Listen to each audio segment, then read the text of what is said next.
IMO, in my opinion, with Jay. Oh, Jay's not here today. Just me, just M. So I had to bring in some special guests today. I bring in some backup. I'll let them introduce themselves. They are directors, cinematographers. They are actors. And I'll let them go. Go ahead. You first.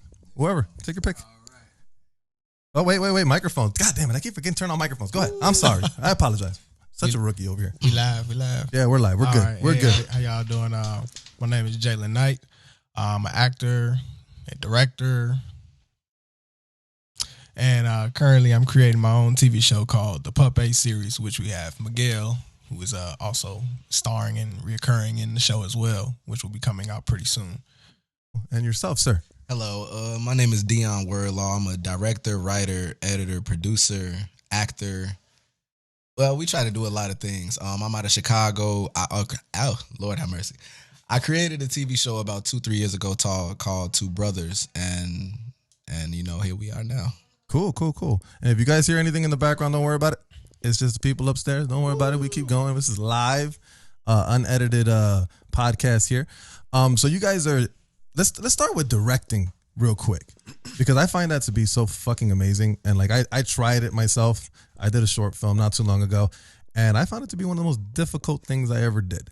So like, how did you guys get started? What made you want to do it? How'd you learn? All that type of stuff. Let's start with Dion.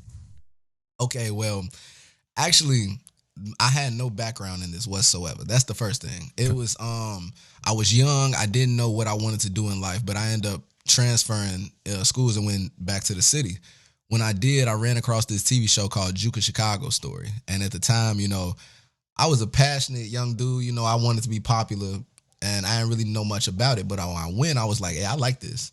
I like this pretty cool. So I kind of had a Jordan mentality being there. I was the first one in rehearsal, last one to leave, gave it my all. And after a while, I felt like, maybe I could do this too. So broke away from acting. I ended up finding out that I could put something on Canon TV. So I was like, wait a minute. So if I got a couple of dollars together, I can create something and actually put it on TV. But it was scary because at first I was in a crew. I had a TV show that I was in. So stepping out being a director was terrifying because it was like you have no backup. You have no, like when you an actor, you looking at somebody and you expecting them to tell you what's finna happen. But when you a director, on the other hand, every day you wake up is like, all right, what's up? Yeah, it's a whole it's a whole different set of challenges. Again, mind you guys have done more work than I have. But when I was trying to start my little project or whatever, acting, and you do the same thing because you act in your stuff and you direct and you do the whole 9 yards.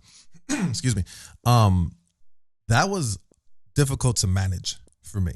You know what I'm saying? It was just like so many things are, you're being pulled so many different ways and you got to be responsible for everything versus like when you're an actor, you only have to be responsible for your part, which is acting, right? Everything else, whatever happens behind the camera, all the settings, all that stuff, that's taken care of. So like putting both of them in the same ballpark is like super fucking challenging. You know what I'm saying? Jalen, what about you? Well, with me, I pretty much was acting, and you learn over time that sometimes it's not just about being a great actor. Sometimes it's about knowing how to network and know people, because when you're like in a position to go for a role and sometimes they don't want to give you a chance because they don't know you or they don't know what you can do. Mm-hmm. And then you can't get demo reel. And then if you can't get demo reel, how are they going to see you? So that was like a challenging thing. And then I wound up meeting him during like something we were doing called like Home TV. Mm-hmm. And at that time, he hadn't made anything yet, but he was just like, I'm about to make my own show. And we was like, okay. And then next thing you know, he made a show. It went up. And then, he just kept working and being consistent towards it. And then eventually over time, I'm looking like, all right, I think I need to learn how to do more things. So I started doing skits and all types of things. And then I got on his sets and I seen how he was operating and doing things. And I was looking, he's learning how to do a lot of different things. And not only him, but other people I had met as well. And so I just started to change my mindset to be like, maybe I need to learn how to edit, learn how to direct, learn how to just do things just in case other people don't pan out to help you out with things. So that way, if they don't come through, you can still get it done. You guys have a bunch of tools, basically. You guys have a bunch of tools in your tool belt because, like, you guys can do a lot of things. And I mean, and I'll tell you, your guys' shows, everything I've seen that you guys have done, like, has the look. You know what I'm saying? Has that cinematic look, which is something that we all kind of strive to get, right? So you guys have your look down pat. You know what I'm saying? I commend you guys with that. And you guys are fun to work with. Jalen and I've worked with you once already, and it was fun. You know, it's the thing. You find joy in this stuff, you know? So acting wise, stories. Go ahead. Okay, when you say acting stories, like what do you mean? Not a story. Like, okay, so like, where'd you start? Did you take classes? Did you just randomly just jump into this shit? I want to have a shout out to YouTube University, man. I've never had, like, I've tried to go. Actually, no. Let me. When I was younger, when I was young, my auntie actually put me in something called the ETA. It's on 76 in South Chicago. It's rare. You don't hear a lot about it, but when I was in that class, I went to class with Common's daughter, Amoye. So me and Amoye was friends as kids, and I learned that in that program. Now, it wasn't really too much of an acting program, but it had acting in it, and that kind of sparked something inside. Like, I've always knew that this is something that I might be able to do. Starting off, my acting journey, like I said, was at Juke. And it was so crazy because this was a YouTube show that came on TV at the time. So I don't know if a lot of people know about the history of Chicago YouTube, but it started with the Awakening. The Awakening for, usually people in like their 30s was the hottest thing because it was a church show, but it came on Channel 19. So you could see a kid that you went to school with on TV. Huge deal. Mm-hmm. After that, it went from the Awakening to the Reawakening. After the Reawakening, then you had shows like All About Chris. You had all of these YouTube shows that popped up. And then when Juke came, it was almost like I've watched the legacy happen. And then I finally had a chance to get a part of it. And yeah, I had it in the headlock at that point. I wasn't finna let go. That's awesome, man. A lot of people don't get opportunities like that. Like in this idea of wanting to do something. And I think that's where a lot of people go wrong. Like, I see I had a lot of friends that's, same thing with, like, started doing podcasts or films or whatever. And they're so quick to get discouraged and not want to do it anymore, because they don't see the results that they want or whatever. But, like, this is one of those things where, like, you got to keep going. Like, you have an itch that you're scratching. You got to keep going with that shit. You know what I'm saying? And you guys are running with it, which is, again, I commend you guys for it. That's amazing that you guys are doing this. Jalen, your turn. Where'd you start? What put the seed in your head? So for this acting thing? Initially, growing up, I was always about sports. It was basketball, then it was basketball and football, then it was basketball, football, and track. But in third grade, our teacher, who now makes films now, which is kind of cool because I got to tell her, like, hey, I'm doing this because technically you, like, started those seeds when I was in third grade, and I realized I liked it. And then when I got to college, I'm running track, but then I want to act because at the same time, I'm like, what do I want to do, like, for a field? Like, what do I want to do with the rest of my life if sports aren't the thing? And so I got into that, and I learned a lot when I was at school at Vincennes University. So they taught me everything that I needed to know, basically how to act when you're on sets and the difference between how to be a professional and then how to, like, not do things to get yourself blackballed from other things. Right. I mean, there's an etiquette to it, bro. Yeah. There's an etiquette to it. And again, and this is where I feel like, again, I have very strong feelings with indies and all that type of stuff. And I have nothing against indies, but indies is in my opinion and mine alone. To me, it's practice. You know what I'm saying? It's practice because I feel like we all have a level that we're trying to get to.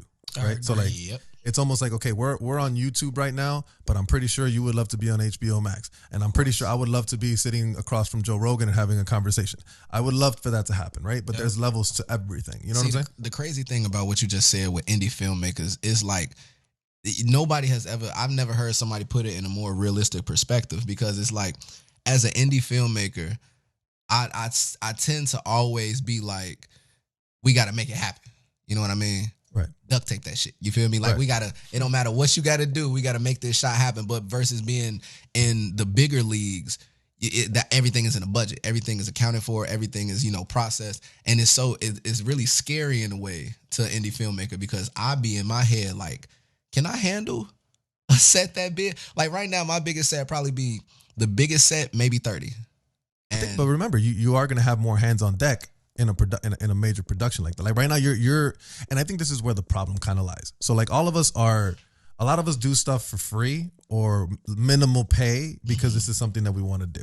Right now, everything's always the same. So like when you're not paying someone, this is when they don't take stuff so seriously per se. They show up late or they act a certain way on set or whatever. Versus they're not. You can't pull that shit off if you're on Chicago PD. Right. No. You're not gonna pull it because guess what they're gonna do to you? They're gonna send you off and they're gonna get the next person in line because they don't. That's you are as a novice actor, you are insignificant in a way to the project. We're not main cast. We are there to keep the story moving forward, and that's basically it. You are replaceable. But in indie film, this is my point. My point is, it's practice, and I feel like if you're gonna be an actor, director, cinematographer, whatever, you have to practice how professional you are in indie films. Yeah, plant that seed from the get, right? So like, let's say one day you're in Hollywood or whatever, and you guys have audition, and here comes Miguel, and then I worked with him in Chicago when I was doing indies, but he was always fucking late. That's a what do they call it? A reputation that's not going to leave you. Yeah, you get what I'm saying? So you have to kind of establish that, and that's another thing I find problems with indies is that the lack of professionalism sometimes isn't there, and that's okay. I get it, but like sometimes we got to get to business. Right. I know the deadlines are not as strict in indie films, but we're trying to get shit done. no, You know what I'm saying? So I don't know if you guys have any experience with bad situations or anything like that, but if you guys want to tell them, feel free to tell them. Yes, I do. So before I initially started just like doing things and getting things by myself to, and learn how to do a bunch of different things, I was initially trying to make this project and I was trying to get people to be a part of it. So I had them read the script and they're like, oh yeah, I'd love to be a part of it. Yeah, just let me know when, and I'm like, all right, cool, awesome. So as soon as we get started and I'm giving out dates, people are just, they're 1 minute they're there and the next minute they're not. So I remember one time I went to go pick up somebody from Chicago to do a scene in Gary because they weren't answering the phone. So I went to go get them because it's like, no, you're not gonna not be in this scene. Right. I mean, and again, it has to be you. Again, there has to be a want to do this shit, right? Yeah. Like you gotta want to do it. Like my thing when you hire me or you tell me to be a part of a project. Now, mind you, scheduling is always a thing, right? Everything comes up, things come up, but being prompt and informed, like obviously communication is a thing, right? If we communicate, as long as we're communicated, if I commit to saying I'm going to be there 9 a.m, 6 a.m, whatever time it is, if I commit to that, I'm there. Exactly. And I'm there fucking early. You know what I'm saying? Because I don't want a reputation to follow me saying, oh, Miguel's not dependable or whatever or blah, blah, blah. I want my reputation to be Miguel is a solid actor. He'll be there when you need him, whatever. He's going to give you what his best shot. And I can vouch for that. You know what I'm saying? My thing, my experiences that I've had, because I've worked with some of the most amazing actors that I could be able to say that I've ever seen, and then I've worked with some that was not as, fun to work with here and there. But it's so crazy to me because it's like you don't know exactly how to be professional in this case, in my opinion, until you see what professional Shameless is. plug. Like my opinion. Shameless plug. It's okay, so when I first started in my journey, you know what I mean? I would be on set and if somebody says something funny, I would laugh. Now, I went to a professional set in Hollywood, you know what I mean? I wish certain things I can't say, but I've been on some real sets and I've seen people get sent home for good for giggling. I've seen people, but it wasn't until I was there to see it for myself that I knew that, okay, this is how it had to be. So now I would have a set right now, like let's say I'm working with the youth or I'm working with somebody that hasn't really done this before. Now, they wouldn't see the issue and talking quietly because they think they don't know what a microphone is. Exactly. They don't know how strong. So I don't know every fucking thing. Everything's fucking distracting. Like I kid you not. I ran in, I'm sorry to cut you off. Oh no, it's okay. So I ran into a similar problem. Again, mind you, They're my friends that are helping me work with stuff, and I get it. But like, you don't realize how distracting shit is until you're in front of a camera, and someone's doing something stupid. Then again, I'm not okay. I'll give you an example. Christian Bale went off the rail on a lighting guy on a set one time, right? I'm not condoning what he did. I think he went a little too far, but I understand. I understand what happened because it is bloody distracting to have people, you focused on what you're doing and someone in the background fucking doing something else that's not part of what's going on. Yeah. Man, it's because, like, okay, number one, I started off as an actor. So my real blood love is in acting. But to get into this character, to become, like, you got to understand, when you get into character, that's different. You're becoming somebody else. So that's like, I'm taking who I am and I'm saying, hey, bro, hold on real quick. Because we have to be Jesse James real quick. It's a lot of preparation to go into that. And then finally, when you there, finally, when it's like at the moment, they say action, you looking in the camera, and this dude fucking over here is dancing. And it's just like, yo, like, I'm right here, I'm in it. Like, do you think that I can't see you? You know what I mean? And at that moment, you know what I mean? That's what separates, I feel, professionalism and non-professionalism. Yeah. It's the want to doing it. Like, yeah, you have to understand, like, if you're in the acting business, you got to know everything that goes on with it, right? Exactly. So meaning, literally, if you're a distraction, you have to understand that you need to stop being that distraction. Because it is difficult, like you said, to be in fucking character and be focused on a scene or whatever you're doing with someone, and somebody's goofing off on the side, you know. But again, that doesn't really happen. So, well, I'll tell you one. I'll give you an example of one that happened. So I was on Chicago PD one time, and Atwater and Rusek, they come into the scene, they push the shit out of me. Rusek kicks me on the floor, blah, blah, blah. And then one of the guys, one of the drug dealers. I didn't know that was a scene. I thought they did that to you. No, I'm like, what? Man. Damn. I better be getting paid for that shit. So one of the guys, one of the drug dealers runs off, and Atwater goes after him. Now, mind you, we're in this like old, empty, non-functional bowling alley, right? So Atwater jumps over this little bit of tape that wasn't even that high. It was probably like yay tall or whatever. And he trips on the tape and just stumbles and falls, right? Now, I'm in the scene. I see it happen, but in my head, I'm like, I can't, it's funny, like, but I can't laugh. I gotta stay. And everyone stayed quiet until the moment the director said cut. When the moment the director said cut, that was a laughing stock on that man. Yeah, you know, and it was funny, but then you realize, oh shit, this is different. Right? Because if that would have happened on an indie film, for the most part, they would have laughed. Yeah. Everybody's, now we got to reshoot. Or a snicker, yeah. Or whatever. You know what I'm saying? Nobody can hold their face. You're like, these, like, you could tell the difference in levels. This is why I like saying there's levels to this shit. You know, again, nothing against indies. Nothing against indies. This is where everybody, gets their feet wet and everything. And this is where we kind of learn how to do things. But there's levels, right? And the way you get to that, you graduate to those levels, is showing professionalism as you go. Even at the beginning.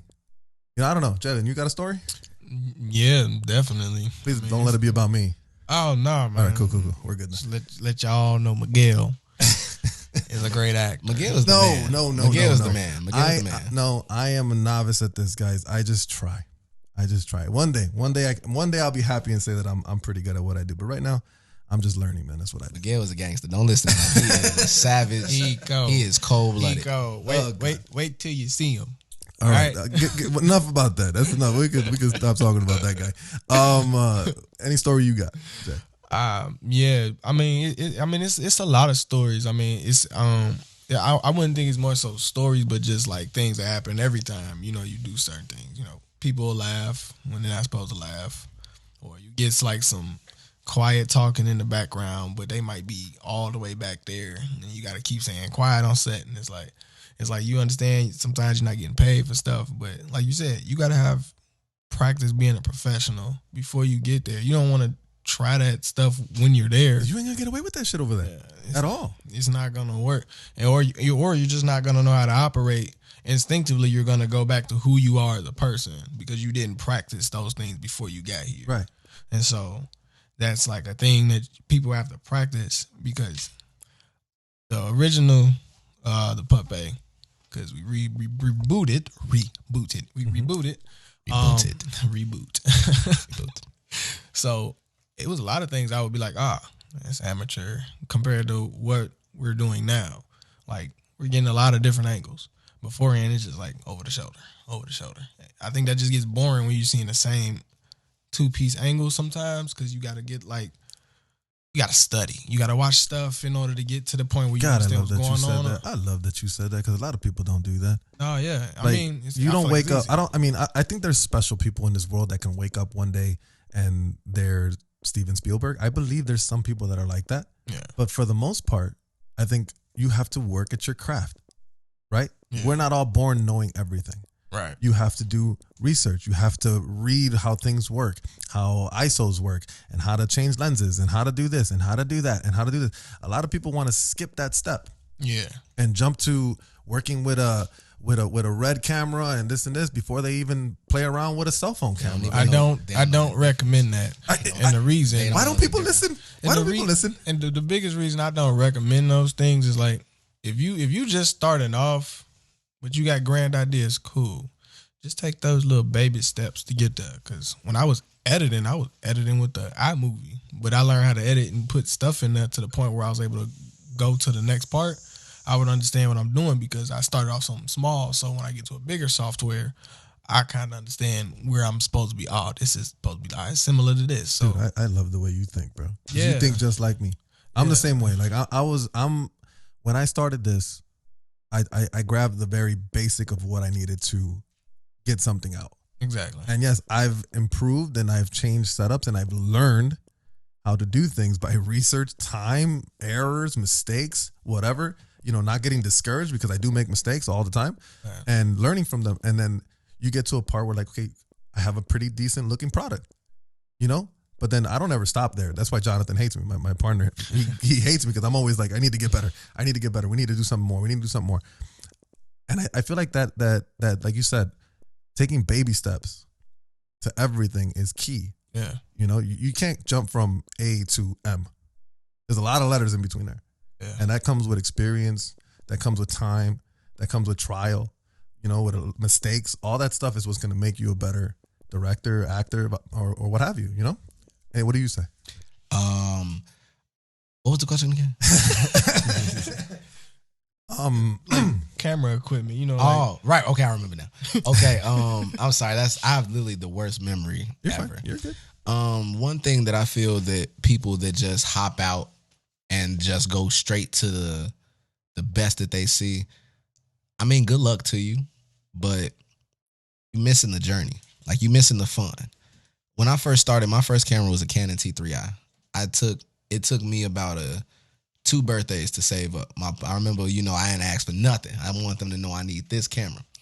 So I got it, and man, when I tell you I got to the best of the best with that camera that I could have, then I saw what the Sony was. Because the Canon only was 1080p.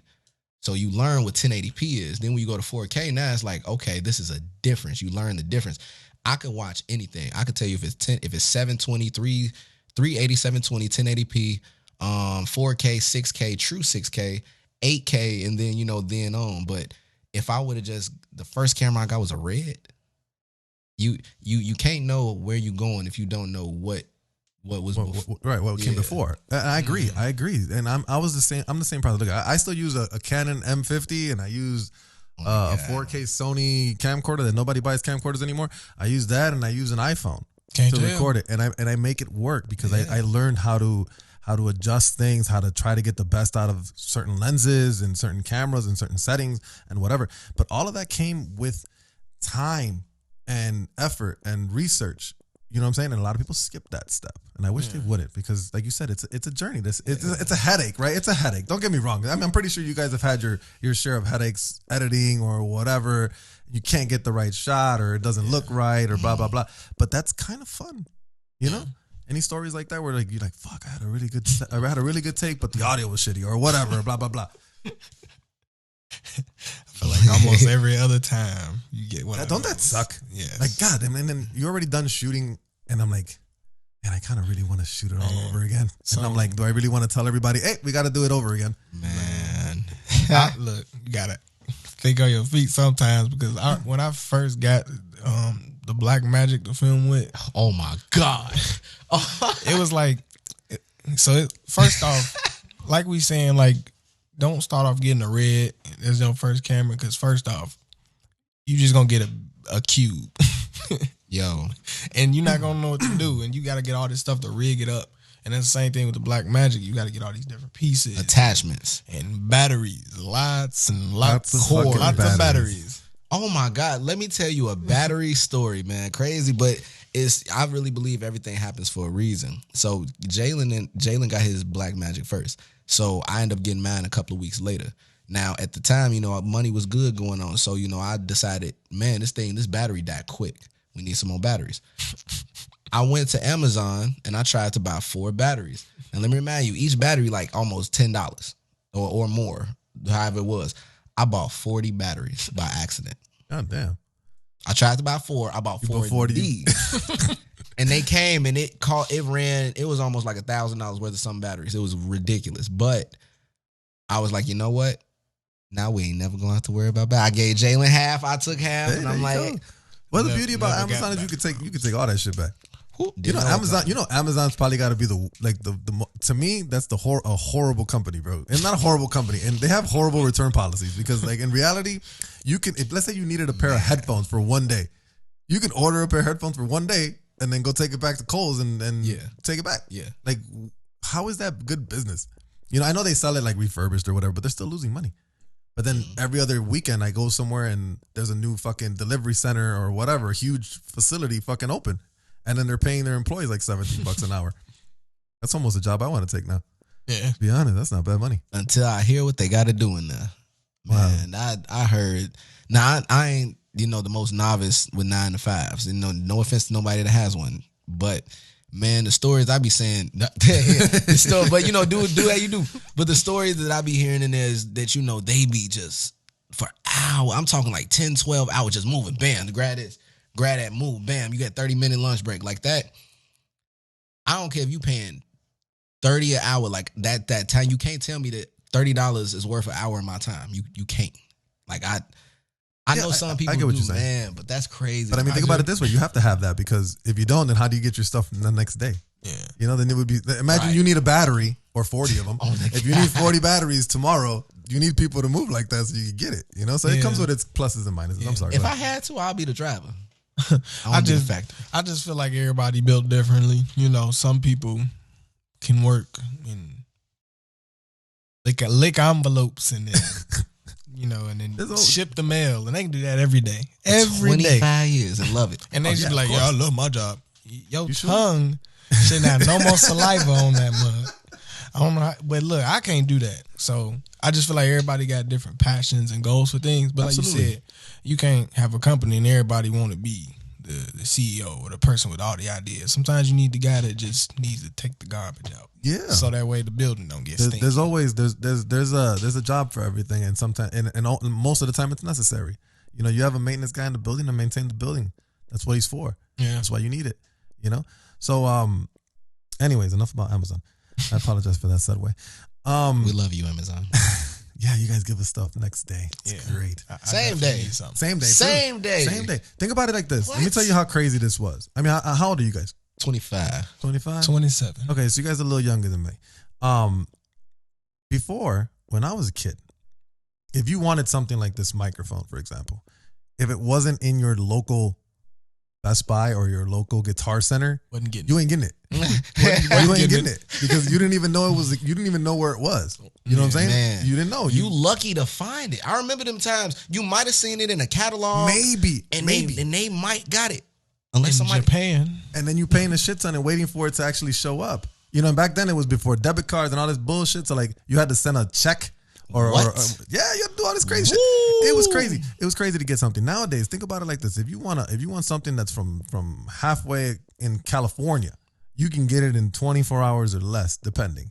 Right? That's insane. And imagine everybody, not just you. I mean, it's like probably 20 people on this block.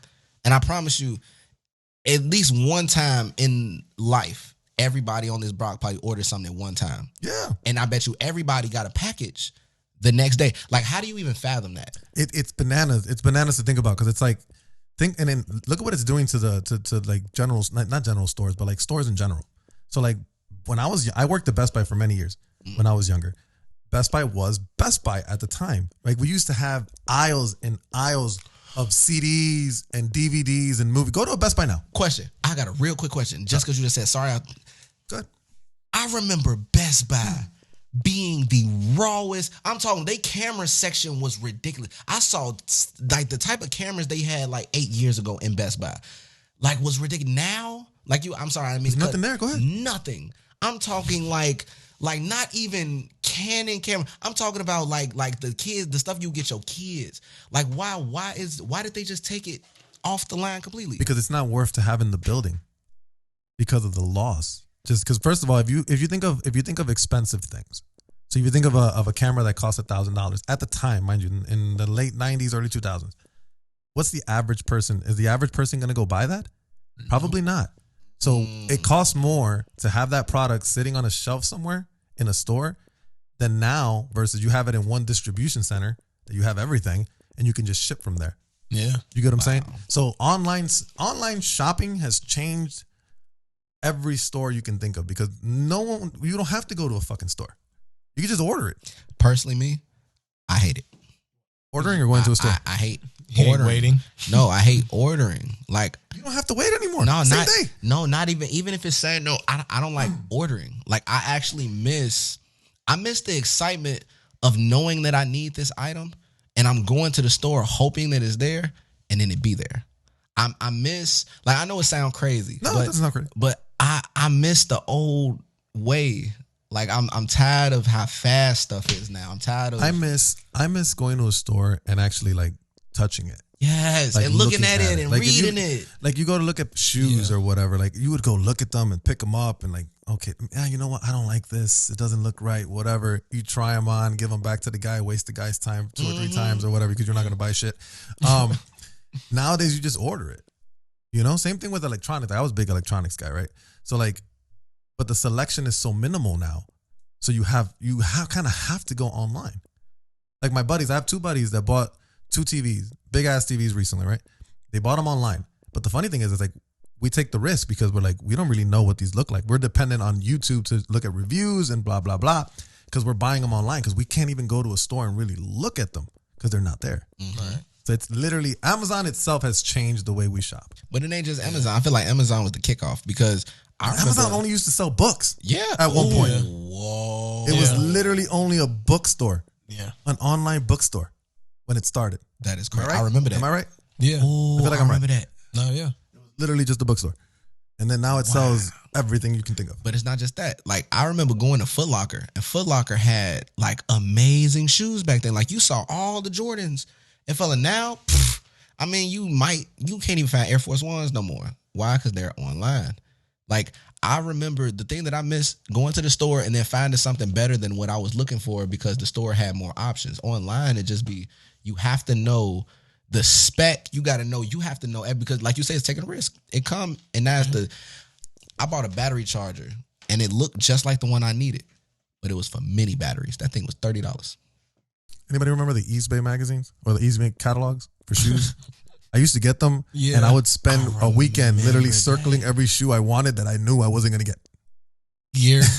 Every single gear. one. I'm They looking had at all the gear. football gear. Man, those were the good basketball, times, man. Yeah. Same thing with like, I used to get a magazine for, I want to say it was Guitar Center.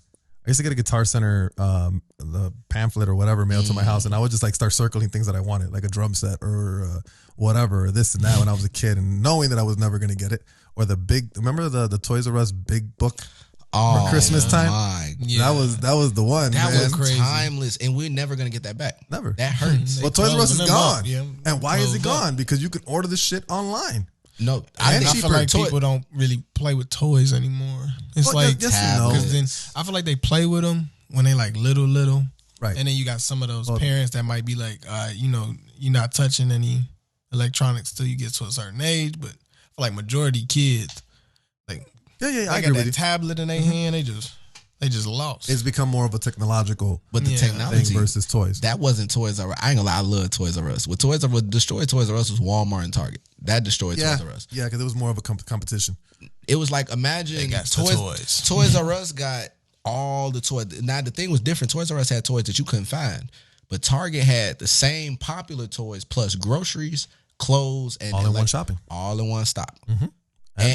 And it was cheaper. Toys R Us was really expensive. I don't know if y'all remember that. Yeah, I remember. I remember like taxing. Yeah, they little action figures like $13 a piece. But they were a different quality of toy. Like I think Walmart, Target, all those places usually have like, I don't want to say the cheap toys, but they weren't like the ones you wanted. I got a perfect example. You know what I'm saying? The perfect example. I hated the toys that you can only just move by the shoulders and then like they run around like the liquid metal Terminator guys. I'm like, where's the joints? I need elbow movement. Man. I need to be able to bend them knees. What was your favorite toy since we're talking about it? I know everybody has. Is this? I need to know. What was no, it's a one. Growing up? And I bet you it's one that a lot of people don't even remember, but you remember. Growing up. When I was a kid, like my favorite toy growing up as a kid, toy? One. I didn't, okay, so again, when I was younger, I really wasn't an electronic guy. Even when I was a kid, right? So like, but toy-wise, I think the one toy that really stood out to me as I was growing up, I had two different ones. They were both Power Ranger action figures, right? And they were like the taller ones, the 8-inch ones or whatever. And what was interesting about that was because those toys were so hard to fucking find. Okay, so I think I was so pissed off on my first one. So I got a Red Ranger once, and it was one of those like action ones. So like it had a button on its back that would make them kick or whatever. But I was so disappointed because I didn't want the kick because the button wouldn't let, like the suit was different because the button was back there. So like the suit wasn't complete, and that would piss me off. That would piss me off because the stupid leg would kick or whatever. Some kids would kill for that shit. I'm over here pissed. No, it's not the way it's supposed to be. It doesn't look like the show or whatever.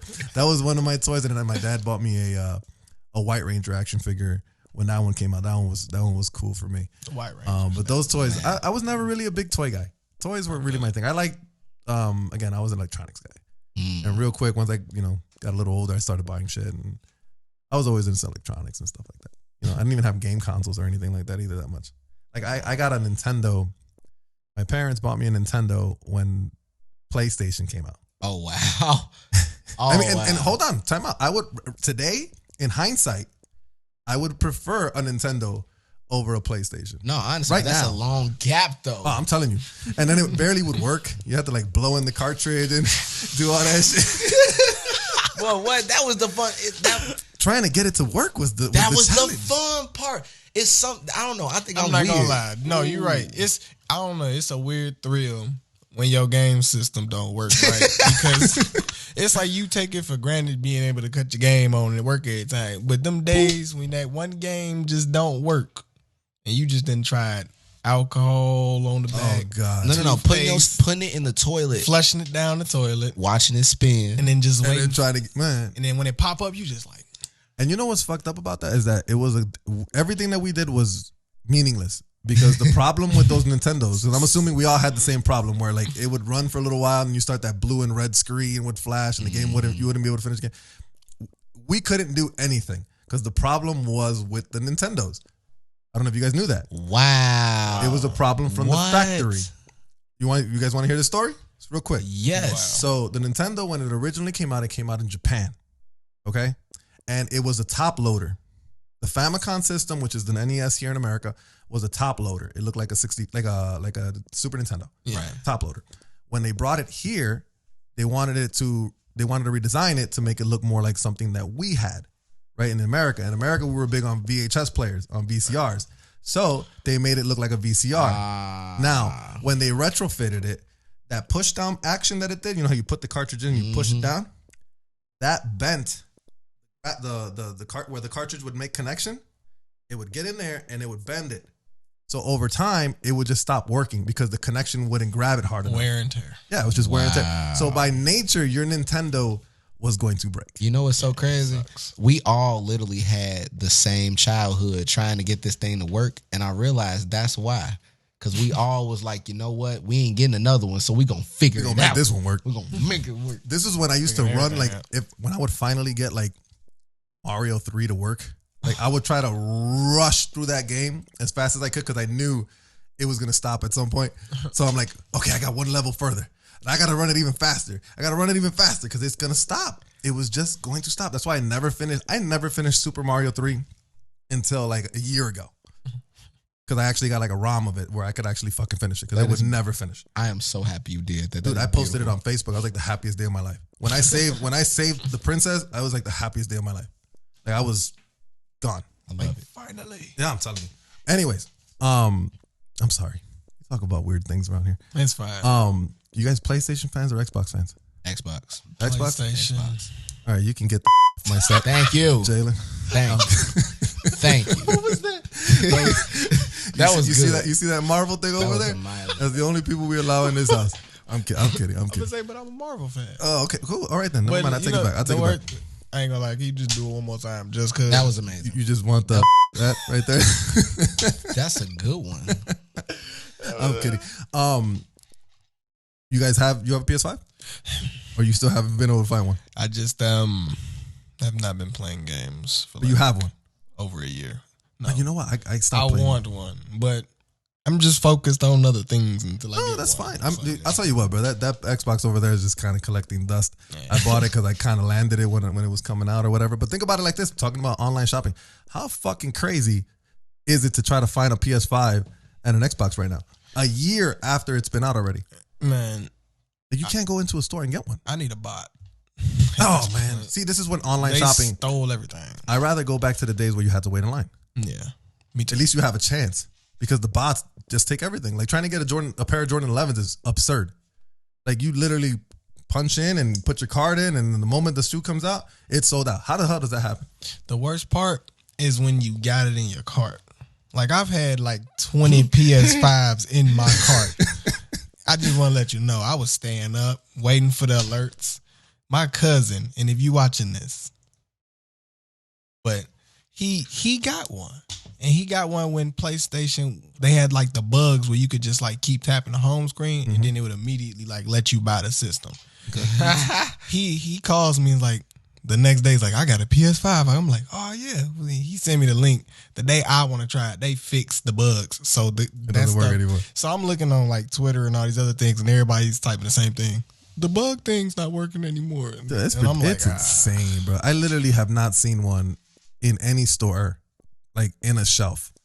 I've seen. And we're like we're a year out. I see it in. We're not going places. to. You know? No, I see it in weird places. I see it in like. You've seen some and then you ain't told me. Like actually for sale in a store. For sale, but it'll be in weird places. Like you wouldn't catch it in a normal store. You got to go to like go to one of them stores where they sell Jordans that's wrapped up. Stores like that be having. But that's over retail. Oh yeah. Oh, y'all talking about actual retail? Oh no. Because like look at the PS4. The PS4 and the Xbox One X7B, whatever the hell they call it back then. After a year, you could go to a store and get one. Yeah. Oh no. Good luck. Now you can't. You cannot do that. And I know there's a shortage. I know there's a shortage in chips and all that bullshit. But like, dude, we are literally.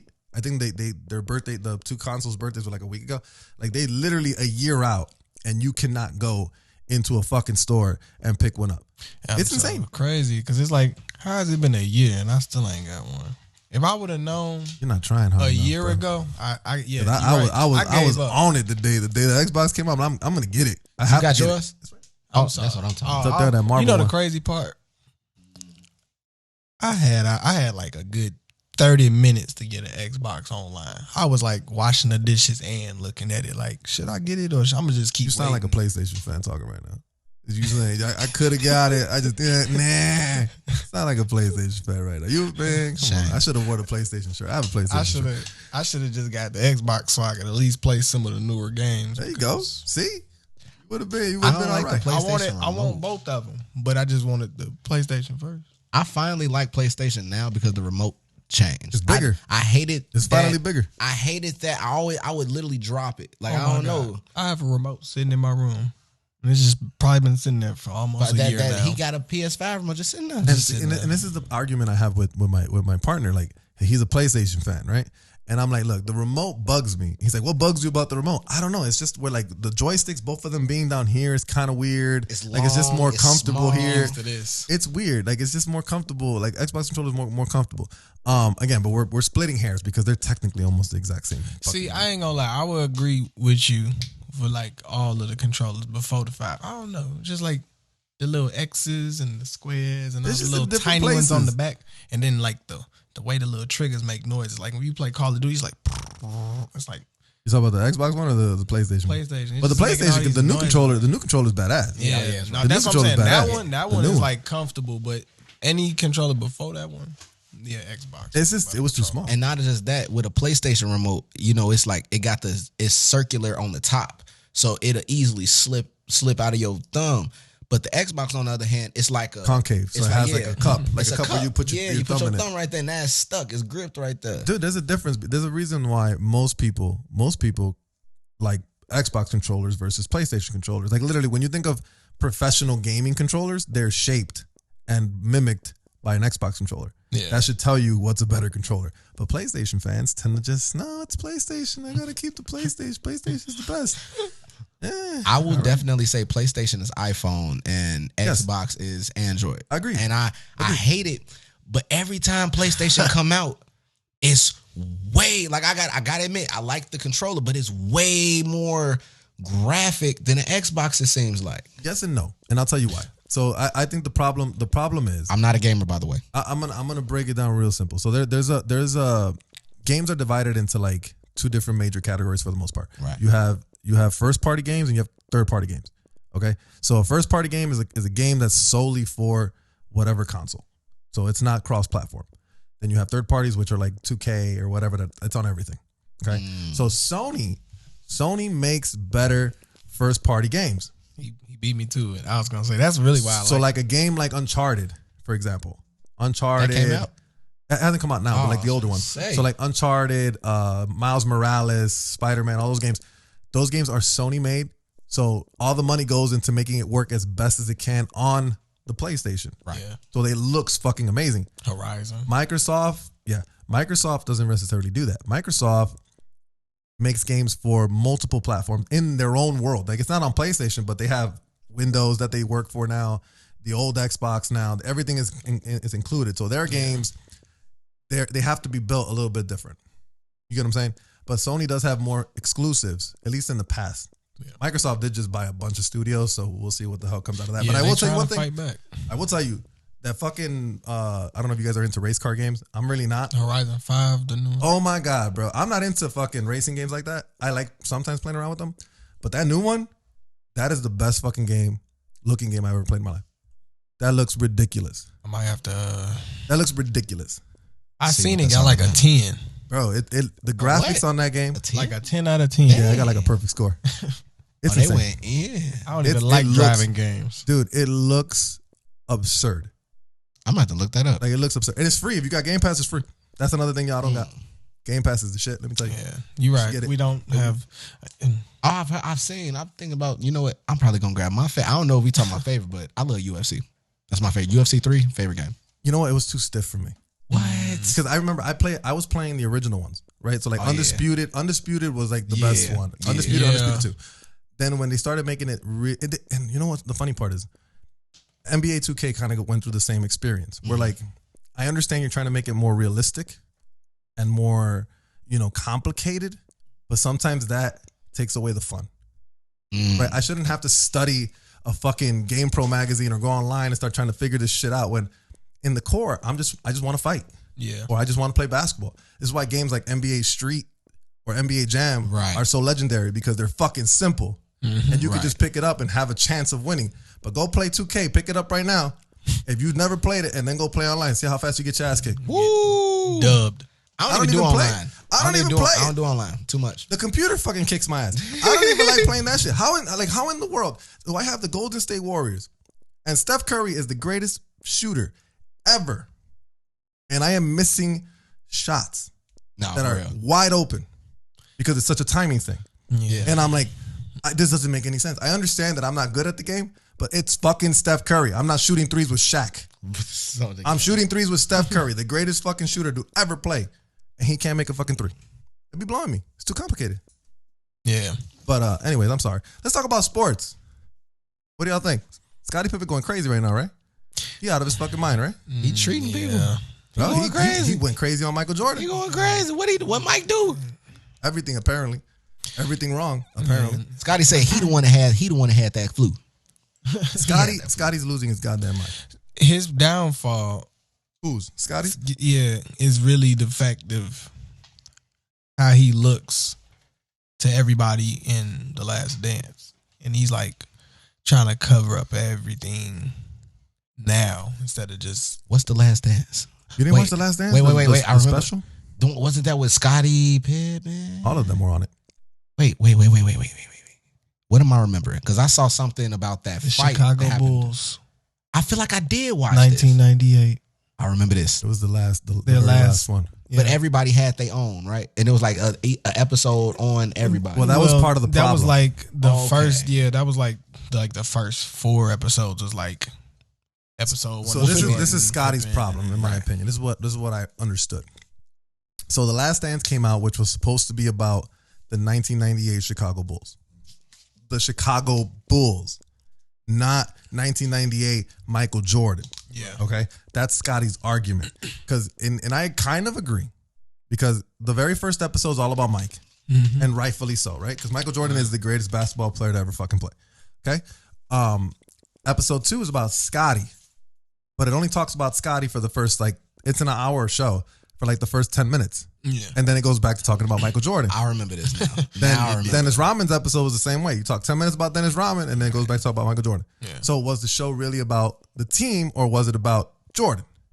And I think that's where Scotty's having his fucking issue. I mean, I think that he has a way to feel some type of way about that, but at the end of the day, it's one of those things where if you know a person's a certain way, why are you like getting mad when they do things that you know they're gonna do? I don't think Scotty So has it's a reason to be mad, though. I mean, you got to realize, Bro, you're Scottie Pippen. you're one of the you're greatest of all. Yeah. You're one of the greatest to ever play. Yeah, and I'm saying he doesn't really have a right, but at the same time, it's like you should already know when they was gonna make Last Dance, it was gonna be more so about Jordan and not. I mean, we are talking about It's Jeffrey Michael Jordan, right? Jordan. It's Look at the the greatest shoes. basketball player of all time. I mean, I get it, but I do feel that they should have, in my opinion, they should have done an episode per player, and respected the fact that the episode was labeled or titled whoever player. Yeah, Because again, I understand where Scotty's coming from. I don't think it's that big of a deal for him to go off the rails like he's going right now. Hey, Because he called Phil Jackson a racist, and he said all this crazy shit about Mike and this and this. I'm like, bro, you're just making yourself look bad. I know he's selling a book and all that shit, and his liquor and all that. So I mean, that probably has something to do with it, right? Because if you create controversy, I don't know who said it. Are you guys wrestling fans? Like Eric Bischoff says it once. He says it a lot. Like, controversy creates cash. Yeah. And it's the truth. You So if you want to sell your book, just talk shit about the person in the book. yeah. And then it's gonna sell. But he needs to realize that Scottie Pippen, the name Scottie Pippen, he may be a little underrated. A little. But mind you, he's one of the top 50 of all time. Yeah. He's got 6 championships. One of the greatest on-ball defenders of all time. Yeah.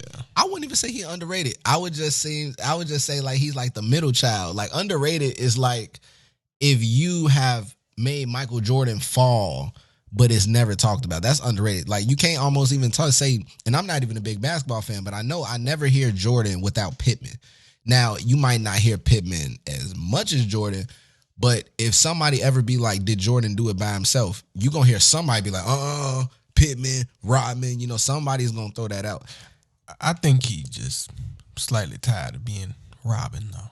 Yeah. You mean, wait, Rodman or He's- Pittman? Robin. Well, no, Pippen's tired of being Robin to Jordan's Batman. He's tired. It's like, God, He's we're the done Robin. playing, It would be like, how and good y'all still robbing me. Robin. Oh, I thought Robin. Rodman. Look at how good do you think Kobe Bryant was?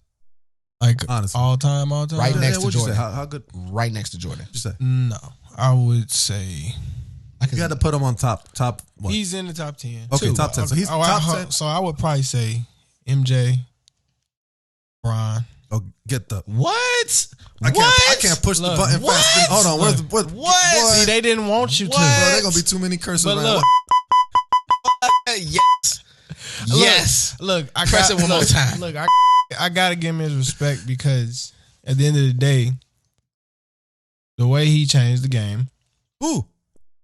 LeBron? Yeah, I What mean, did he change? look. A lot of people We change. gonna get into this. Look, debate a right lot of people change the game in their own way.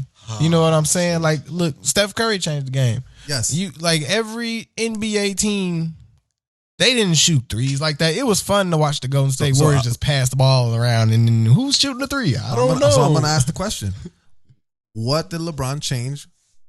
How did he change the game? Now, mind you, listen to what you just said.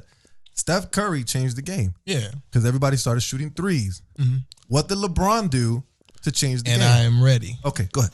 It may not be the greatest argument for Bron, but he gave everybody the opportunity to be like, you know what? This team ain't right for me. I don't want Precious no more. I want Beyonce. So I'm going to go to Miami.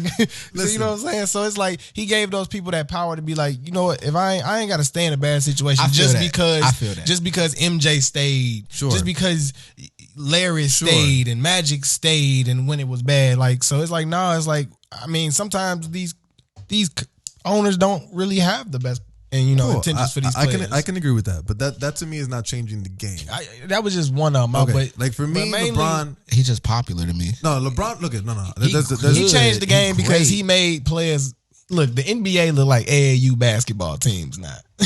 These is AAU basketball teams. It's 3 to 4 stars per 5-6 teams. So I feel like it's maybe not the greatest way to change the game, but he did change it. But him as a player, the reason I put him at 2 is because he's great. He can do everything. He's great. I think LeBron he can do everything. LeBron is going to go down as the greatest statistical basketball player to ever play.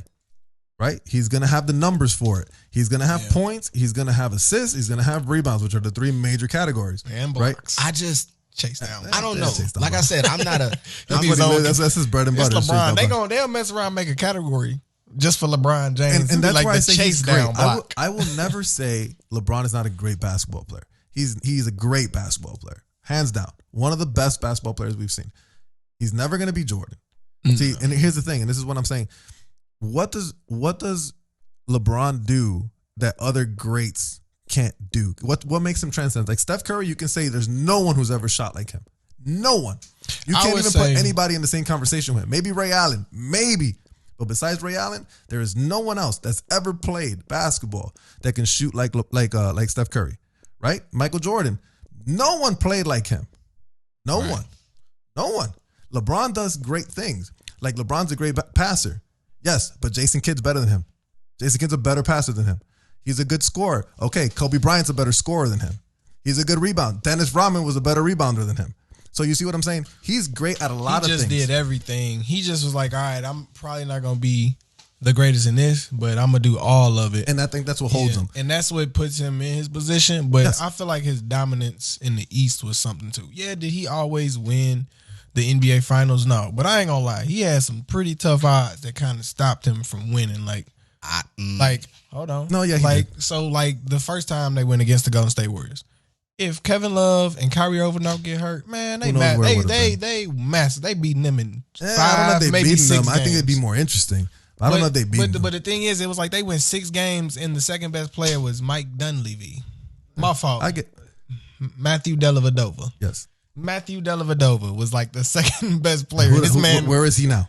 I don't know. Where the fuck is he still now? on Milwaukee? He's probably not even playing anymore. Exactly. So him, like, that was like one of the best statistical, like we said, statistics, but that was like one of the best statistical runs in a final. Like when he beat did he beat Golden State when they broke the wins record? Yeah, the 7-3-9. Okay, so they came back. It was like they came back from what 5? What was it? They were down 4 games or 5 games. 3-1. They were down 3-1. They came back. Yep. And but that's impressive. Yeah, that's impressive. And that was when this guy got hurt. No, Kevin Durant got hurt. No, so that first year, the reason I say they would have beat them in like 5 or 6 games because that was like Golden State just becoming like, oh, we understand like how to be a great team. Right. That second year was like, oh, we know coming in, and that's why they were 73-9, which in my opinion makes it tougher for them to be like, okay, this ain't the same team it was last year. Mm-hmm. But honestly they would have beaten them probably twice. But the only reason they beat them the year they did beat them is because Draymond Green. missed that was the one with games, the kick, right? That was the one with the kick. Because LeBron tried to Allen Iverson. Oh, that was weak too. Come on, man. The NBA is weak as hell now too. It was definitely he barely slight little, and then they nothing. And then he got suspended because he already had too many technicals or whatever. Bam, they was able to get momentum. Again, LeBron is a great basketball player. Yeah, he's gonna be top 5 in everyone's book automatically, right? But I put him always behind Michael Jordan, obviously, and I put him behind Kobe Bryant. But I love Kobe Bryant. Kobe Bryant was something special for me because he was more my Jordan than Jordan was Jordan. Oh, of course. Because I grew up really that I really recall watching basketball was like, mid 90s. Kobe. Bro, nobody's screaming LeBron. No. Nobody's screaming LeBron when they make a shot. They say Curry or they say Kobe. That says a lot. They used to say I'm Jordan. My only thing we with used LeBron, to scream Jimmer. My only thing with LeBron that I don't about like. Jimmer Fredette. Oh God, but he had a torch, bro. He did. He had a torch. My only thing with LeBron that I don't like, and that's why I say I'm happy I'm not a basketball fan because I don't look at it statistic wise. I looked at it just like champion wise. You know what I mean? I like boxing. I don't like it. I like sports where if I lose, it's because of me. I did something wrong. It ain't because dude missed. Sure, you like individual sports. Yeah, cool. But with LeBron, it seems odd. Like we have champions in basketball, and these champions, one thing that they have, if they went to the finals, they won. Like one thing I love about Jordan, either he didn't go or he won. Well, he went and didn't make the finals. Yeah, that's what I mean. It's some of them that he didn't make it. But when he finally got there, he won. But when he was I'm not losing this round. He was sick. It's like a lot of people could say something about Floyd Mayweather. He don't, even if he do pick people, he still don't lose. You know what I mean? It's like at the end of the day, LeBron might be cold, but if he keep losing, it's LeBron and Floyd kind of belong in the same category, in my opinion. I'll tell you why. Floyd is a great boxer. I won't take that away from him at all. Do I think his fights are fucking boring sometimes? And I love the sweet science. I love it, right? But I don't want to see it. What is he, 51-0? Yeah. I don't want to see it 51 times. I would love to see you beat the shit out of somebody and knock them out cleanly, not like he did with that one dude that he caught him on a break or whatever the hell. Or whatever. Yeah. That's not a big deal. He's a great boxer.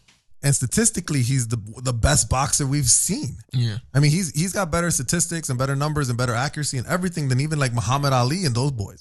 You know what I'm saying? But his style is what irks me. Like, he's just kind of boring to watch sometimes. Like, it's funny. I don't have nothing against Floyd, but I every time he fights somebody, I'm going with the other guy just to see him get knocked the fuck out. I just want to see somebody knock out Floyd Mayweather. I don't know why. Not that I have something against Floyd, but it's like you ain't never seen it. Yeah, I mean, it's maybe because he talks so much shit. Like, every time he gets on a mic, he's like, I'm going to knock you out. Bro, no, you ain't. You going 10 rounds. You going 10 rounds. You going 12 rounds, whatever it is. Like, you ain't knocking nobody out, bro. Stop it. We've seen you fight 50 times, 51 times. You're not going to knock nobody out. As good as he is, he's great. He's boring, in my opinion. Like, this is why, like, Canelo's really good. Because Canelo's exciting to watch because he's a threat. Even like Wilder, even though Wilder's lost the last couple ones, but like he has that one knockout punch type thing. You know what I'm saying? That's exciting to watch. Wilder Fury fights be. Those are fights. Them are all classics. So Wilder should not have. I ain't gonna lie to you. He shouldn't have fought him. Like I love boxing. Like I love boxing. How y'all love basketball. Wilder should not have fought Fury. That was like not once. No, his team should have knew better. Talking about for that last one. Right? No, all of them. Like it's like as a boxer, you know who you can't beat. I'm not gonna lie to you. Like you know, you won't say it. You don't say it, but you know. You know what I mean? It's like you know when you're outmatched in basketball, but you're not gonna. I'm not gonna tell them. Yeah. But in my head, I know. It's a reason why they. It's a reason why they got a publicist. It's a reason why they got a publicist or somebody that says like, "Oh no, you're not gonna fight him right now." So I feel like he let the press. Like, okay, let's say when he fight Tyson Fury, he hit him that one good time. Tyson Fury fell down. Tyson Fury got up so fast. He laid down and he got up and he just. It was like it was even after that. When Wilder got, he got a lucky good right. He catches people with it, but if you can avoid that right, it's over with. Tyson Fury in all them last two fights, he barely was sweating. But Wilder, ears was bleeding, mouth. Maybe he got into you remember watching like Rocky, the movie? Yeah. Maybe he got into that Apollo Creed phase where like, I think it was the second one where they were like, you don't need to fight him. He's like, yeah, I need to fight him. I need to beat him. I didn't beat him. I need to beat him or whatever. Maybe that got into his head where like, okay, maybe his trainer was telling him, hey, maybe we shouldn't pick up this fight, man. Because he know I'm gonna knock this. He knew. Tyson Fury is probably Tyson Fury is so underrated right now. That dude, when I watched him box, Because he looks a certain way. He looks like he shouldn't be a boxer. You know what I'm saying? Like he's not fit. He Like, look like Wilder looks like a fucking masterpiece. You know what I'm saying? Yeah. Physically, he looked like a warrior. And fucking Tyson Fury looks look like like he should a be at a bar bar. brawler. Yeah, like he should be at a bar. But you know what's You know what I'm crazy? saying? With his height and But his he fast too, size. though. Yo, like, dude, like, it don't look as pretty when he punch. But his hands is fast. Too. They are fat. Like, You don't think it looks pretty when he punches? Ooh. I think he kind of has a little bit of the Muhammad Ali kind of Yeah, thing. he He kind of has that No, Muhammad Ali kind of He thing. got swag. It's just Just his long. body. He's His just body long. just don't look right. imagine Like somebody Kung Fu that, Panda. Okay, look, Yeah, like how tall are you? I'm like 6'3". 6'3". He's about 6'11", 6'10". That's disgusting. His hands is so like, okay, one of the hardest people, I used to be captain of wrestling team. One of the hardest people I ever wrestled was a tall person. I could not understand why he was so heavy. Why was he? It didn't make sense. He was so Just skinny. mass. Mass. Tyson Fury is not only tall, but he's big and he's fat. Isn't that what Tyson Wilder said? Was like he underestimated how heavy he was, He was. Yeah. or something. Like he was tiring him out because he was leaning on him. Jesus. Like that plays a factor. I agree with couldn't you. imagine. Like, get off. Of Yeah, like get the fuck off me. You too. But I don't know. It's again, Floyd is a great fucking fighter. He's a fucking amazing fighter, but he's a little boring now. You know, even when he fought, who did he fight? Jake Paul or the other one, or which one of the two? That was He fought one of the two, and I think Jake it was Paul, set up. Jake And it was Paul. set up because I'm pretty sure that the deal was, oh, I won't knock you out, but you won't knock me out, kind of thing. Like no, that way we both end up, you're gonna lose, but you're gonna be able to walk out of here kind of happy about it. But like even with knock that motherfucker out, bro. Jake. I've never seen a boxer look like that in a ring. He was gassed. It was over. Like the 6th round, over with. All that shit's set up, man. Same thing when he fought, when his brother fought Woodley, Robinson Tyron Woodley. Tyron Woodley. Yeah. Come on, Woodley was pissed. Woodley wanted to fight again because, like, to me, Woodley was winning, right? But Jake Paul's the vendor. He's the draw, so you kind of got to lean that way. He literally only won because he threw more punches. I mean, No, That's I think Woodley's fault. Tyron. I think He Tyron had, Woodley. he had a higher number of strikes. Somebody told him don't win. I think that's what that was. Because I've seen Tyron Woodley. He's not a striker, but I've seen his fights and Straight wrestler. he's a strike wrestler. but he just wasn't like it. Just didn't seem. He just wasn't even letting it out. It's because he's not a boxer. He's not a boxer. He's an MMA fighter. You don't He was want an MMA fighter. to. You don't want to Nate Robinson it. He's that's a different style of fighting. You know what I'm saying? But UFC, striking in the UFC is different than striking in boxing. Yeah. You know, you're throwing hella more punches in boxing than you are in an watch the MMA. kicks. And over there, the knockouts come a little easier because obviously you have a smaller glove. Don't get me wrong, you can knock somebody out with a boxing glove, but like there's a difference between Huge how fast difference. you can throw this with a glove that's an inch as compared to a boxing glove. You know And what I'm there's a saying? lot of different punches you can throw over there versus you can't throw. You can't throw them, right? You can't hit somebody from behind, Back whatever, fist. blah, blah, blah. You can't do all that type of stuff. Tyron Woodley should have won that fight. I mean, I'm not saying by score or anything. He should have knocked that fool out. I also think, like you just said, like he was kind of maybe in that uncomfortable thing because he wasn't in his element. Because it's like I can't go it's down. At I'm no not gonna point risk. I can't like grab you and then get into my element and then bam. And you can't risk. You It's know like what I'm saying? I Because it's an gotta keep embarrassment thing. Like you're not a boxer, right? And he trains to box, Jake or whatever, whichever one he was fighting. Meme trains coach to is box, strong. right? So like you can't take the risk of embarrassing yourself, like kind of how Nate Robinson did. You know what I'm saying? Like Nate Robinson, he went in there like doing this and just gets knocked the fuck out. He falls asleep. No defense. You know what I'm I saying? don't know why he. You know what? I'm gonna he's an let athlete, though. I'm That's gonna why. let him live though. I'm not. I ain't gonna keep talking about Nate. But Tyron, man, he should have got that just off strength. Like that should have been a strength thing. Like I can't see you being in the NBA and then you go into like a high school basketball game and just getting demolished by a high school. It just don't seem like it'll be like that. If that makes sense. Do that make sense? Yeah. Like I'm if you sorry, were- I got distracted. I for a was okay. second. I said, well, I'm sorry. if you an NBA player, I don't care how good or how bad you was as an NBA player. I feel like if you went to a high school and they like had you go against a student, you should at least be able to hold your own, or if not, totally demolish this kid. But it was just amazing to me. Like Tyron, you gotta admit he was in the UFC. Like even if he is a wrestler, he gotta still throw him because he facing people that's throwing him. So how can you lose? Like I ain't trying to underestimate Jake Paul. But it's just like it don't add up to me. It was agreed. I don't know. Again, it's just one of those things where like I feel like everything was set up. How strong you think Jake Paul is? Probably not that strong. That's what I'm thinking because he don't. I don't know. I'm gonna let you guys continue this conversation for 2 minutes. I'll be right back. You guys Yes. continue this conversation. I'm listening. Is it possible that we can do this in our British accent since it's just the two of us? Why not that, mate? Okay. So how strong do you think Jake Paul is actually? Stronger than me. Yeah. I think that you would give him a pretty good tizzy. I think you would. What's a tizzy? A tizzy, you would give him a pretty good go ahead. That's what a tizzy is. Tizzy, yeah. You like Twizzlers? Twizzlers. The rainbow kind is quite delightful. The red one not necessarily. Yes, the rainbow. Taste the rainbow. The rainbow is very good. Very good. Very good to take. The red ones taste like nothing.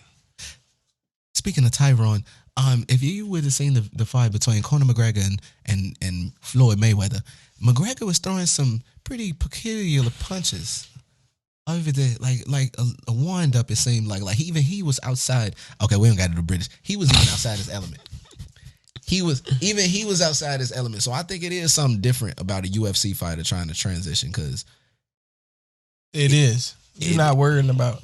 I don't know. I just feel like they be worried about so much more when they in the UFC, and then it's like now they only got to worry about hands, but the people that's using their hands forever are like only hands. Way more proficient probably. What they're doing, maybe I don't know. Don't listen to me. I watched videos on Floyd Mayweather training, and like this is a part that I feel like people don't really talk about. Like, dude, he has trainers that has to be like switched out because they get tired. Right. Like, he would just be punching for like an hour. And sooner or later, dude starts slowing down. He like, he's slowing down. Move. Come on, hurry up. And the next dude come in that's like energized. And Floyd make him tired. And then dude leave. And then another dude. Like, that's insane. Like, he actually does have a really amazing work ethic. Yeah. But I do feel like what I think happened, because I watched his old fights. And Floyd used to knock people out. I feel like he finally learned that he didn't have to do that to win. He was like, all I got to do is just duck, slip, weave, and just punch. And now he just getting his checks. He's just going to keep I agree. checks. And I apologize for the little brief intermission that I had to take right there. One of my cameras kind of got technical difficulties. Got heated up a little bit over there. I did catch what you were saying about Conor. So Conor, here again, Conor's out of his fucking element, right? Yeah. Conor's an MMA fighter. He's not a boxer. He was destined to lose that fight. There was no way he was winning that fight unless he knocked him the fuck out, which I don't think he was because Floyd is very hard to hit. Yeah, he's very defensive. I just feel like all these characters that are not in their element, they shouldn't try to expand themselves. Like I also saw that who's fighting? There's a basketball player who's going to get into a fight with a boxer. Who played for the Jazz? Beard, long time ago, not super long ago. Played for the Jazz. He played for Brooklyn. He was really good. Not Jameer Nelson. Kind of looks like him. His style. Looks like Jameer Nelson. Oh, crap. What's his name? I can't think of this man's name. He was really good in the early 2000s, mid-2000s. Point guard. He played with Carlos Boozer. Darren Williams? Darren Williams is going to fight somebody. I don't know who he's fighting, but I saw an announcement he's going to get into a boxing ring with somebody. I'm like, bro, just stop. I love that. I feel like they're going to get their asses kicked, you want to man. see another Nate Robinson? They're going to get their asses kicked. But if you think about it, it's low-key raw because you at a point in your career where you can't do what you used to do, but as men, we all got hands. And it's like, hey, y'all can see me get one more, like they doing these YouTube fights. Yeah, but there's levels. Again, we go back to levels. If you're gonna put two basketball players to fight, I'm okay with that. Yeah, but don't put a basketball player to fight against even if it's an ex-boxer or an old boxer or whatever. It's someone who's trained to fight. Right. There's differences in there. Yeah. It was kind of the same concept with CM Punk when he went to go fight in the UFC too. Like, didn't he do okay? I mean, he got his ass kicked twice. But I mean, he was old. Right. I mean, he doesn't have any experience in this. Everything is experiences and learning while you're doing it. But if you're not doing it, how are you gonna defend yourself? Yeah, you get what I'm saying? You don't even know what to look out for when it's coming. You ain't never took a left hook. You ain't blocking for a left hook when it's coming if it's your first time. Exactly. But these rappers, oh my God, this is so hilarious. Blueface fought some YouTuber. I'm waiting on them. Like, I'm waiting for me to get 1 million subscribers and they come knocking. Like, I can't wait. I mean, again, would you get into a ring with Floyd Mayweather? Not Floyd, but I would get Would you into take Jake Paul right now? Right now, I'll go a decent 5 rounds, Jake Paul. Think so? I mean, he's literally I know. I know he's taking it like serious. I mean, you know what? It would depend on how long they would give you to train. I don't say. Oh, if they give me a year to be able to train, I would say. I don't think it's ever that long. No, I think it's probably 6 months. I think it's less, even less than that. Probably like because 2 or 3. Now it's different, man. Time period. Now when they introduce a fight, we want to see that in 4 months or less. Back in the day, it used to be like, we know Tyson fighting at the end of the year. Mm-hmm. Now it's like, nah, man, they got to get it. They're getting in and out. Mm-hmm. Yeah, they're getting in and out. I don't know. I wouldn't. What athletes would you love? Oh, I would love to see like Odell Beckham get in the gloves with anybody. I ain't gonna lie. Odell Beckham got them. What? Or like Rondo. I want to see get his ass kicked too, bro. What? I think here's my thing. It depends on who you're putting. 2 athletes. 2 athletes. Just 2 athletes. Okay, never mind. I thought it was happening what was going on right now. I'm like, the thing is, these athletes, again, mind you, if Rondo was to fight Jake Paul right now, Jake Paul trains to box. Freaking Rondo has to start tomorrow to start to try to train. So who has the advantage? Put a basketball versus like a baseball. Like it's just any athlete.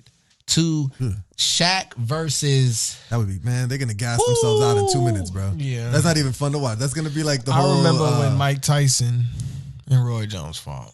Hey, that was okay. It was decent, but I think it was set up too. I think it was set up like no one's going to win. Yeah. I think it was set up. Man, look, I ain't watch it all the way through. I was watching. It was just like training sessions. But that's what it was. Mind you, this was the first time they ever did something like this. Right. You know what fight I would have loved to have watched if they both were in their prime. I know there are different weight classes, but obviously in that show that they do, that celebrity stuff, it doesn't matter weight classes. Mm-hmm. Yeah. Roy Jones Jr. in his prime and Floyd Mayweather. That would have been a fight. Oh, that's the same way. Wait, no, that was different weight classes. They were different weight. That's what I'm saying. They would have to have been in one of these specials because there's not really weight classes there. They don't really care that much about weight classes there. Okay, in that case, let's go actor then. I will put money that I bet you Michael B. Jordan can give Jake Paul some good. Michael B. Jordan. But Michael B. Jordan has some training in boxing because he had to do all these films for this shit. So like, that's an interesting. That's interesting. That's interesting. And that's why I picked him like that. Like, okay, he trained with it. He an actor, but I feel like some people just have natural. Or give me Will Smith when he was training for Ali. Maybe you could put him up against somebody. But somebody like Odell Beckham is just naturally like he can play basketball, but he can play baseball. And I mean he played football, he could play basketball. Like they say he could have went to a lot of different professional leagues. But boxing's different. Soccer. Boxing's different. I think like Fighting, who's that baseball player different. that played football? Fighting's definitely different. He's real famous. Damn it, I forget his name. Boxing is different to a degree. Boxing, any contact sport like that is different when any non-contact But I feel like it's sport. different when you get like, if you can fight, cool, you can fight. But it's like people that like just because you're they athletic, know, like they experienced all types of situations, so they like, all right. Like put it like this: I don't think just because you're athletic, you're automatically going to be good at fighting. Yeah. Well, okay, I box. Now I've been in the ring with a lot of different people, and one of the people that I say could be one of the hardest people that I was in the ring was with a basketball player. Now, the reason why getting in the gloves with a basketball player was harder, see, with a boxer, we slugging it out. But did that basketball player train any? No, not at all. He literally came into the gym talking stuff. That's why I fought him. But he did not get tired. Like, even as a boxer, I get tired. You know what I mean? But then I asked him later, I'm like, bro, how did you get wind like that? He was like, the suicides, the training that he had to do for basketball, longer arm, like we was about the same size, but even though he didn't know like the technical punches, just the fact he could defend himself. He can defend himself. He can move. See, I think again, to me, it goes like, you could be an athlete, you could be a hell of a fucking athlete, but you're not going to be good at everything. Like you could be a great athlete, but it doesn't mean you can drive in NASCAR. Okay, you get what I'm saying? Yeah. Same thing to me in boxing. Like LeBron could be the greatest athlete in basketball, but can he take a punch? I don't know. But then fighting isn't always about athleticism because there's been some great fighters that are not super athletic. Like if you think of, let's say in the UFC, Chuck Liddell didn't look like an athlete. He was knocking people out left and right. Yeah. You know what I'm saying? Tank Abbott was fat as hell. And he was knocking people out. What's the one that just took down Anthony Joshua? Luis. He was the Mexican. He was super big, and he knocked out Anthony Joshua. And that's the point. I can't remember. Same thing with right Big now, Country but I know Nelson you're when he talking knocked out Kimbo Slice in the Ultimate Fighter. Like the dude doesn't look like a fighter. He just has hands. You know what I'm saying? That's what I'm saying. You can't go off of, okay, he's athletic. He's super, like Usain Bolt, probably one of the best athletes we have alive, right? He can't go into a boxing fight. He'll get his ass kicked, no matter how athletic he is. He's not, I mean, he can run from them, I guess. But I mean, literally, you ain't catching him. Literally, you're not catching him. Right. But I mean, that's about it. You get what I'm saying? I mean, I think some people can do it. Like, I would think Michael B. Jordan would be able to hang in there if he really fought. Because, again, he's, not that he's... I would say win, but he would definitely hang in there. Yeah, and again, it has to do with the fact that he's trained in boxing somewhat because he has to do these films for it or whatever. And he's looks like a pretty strong dude, whatever. You know, it's one of those, like, I don't think just because you're like an athlete, just because that you're automatically gonna be great at something, you know? Yeah. Same thing as would you say Floyd's a great athlete? Floyd Mayweather, you think he's a good athlete? I've seen him train. So I think I'm not. I think he's a good athlete. Can he play basketball? See, the reason why I say the reason I think he tried once. I feel like seen him play once. The reason why I say who did I would say? think he's a good athlete. The one that catches with one hand, Odell. The reason why I say Odell is literally been shown that he can play multiple sports. That's an athlete. Now, I've never seen Floyd play multiple sports. But I think boxing and fighting are different than Just your in typical athletes, your typical athletic sports. Like maybe Odell could play tennis or those type of sports. But like fighting is different. Fighting takes a whole different I feel like that's just like complete technique. So and it's like you ain't got to be athletic. Mind you, you could even be athletic, and if you get hit, like if you have a weak jaw, which is something that you're genetically built with, you can't really like prevent that, right? You can't really work at that. There's different things. Boxing, fighting, those things are unique in my opinion.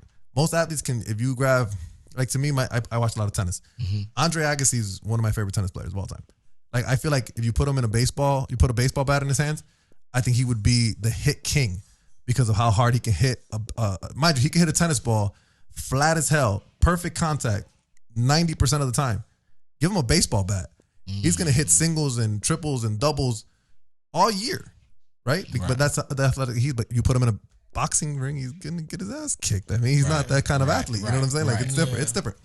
But anyways, gentlemen, I appreciate you guys coming.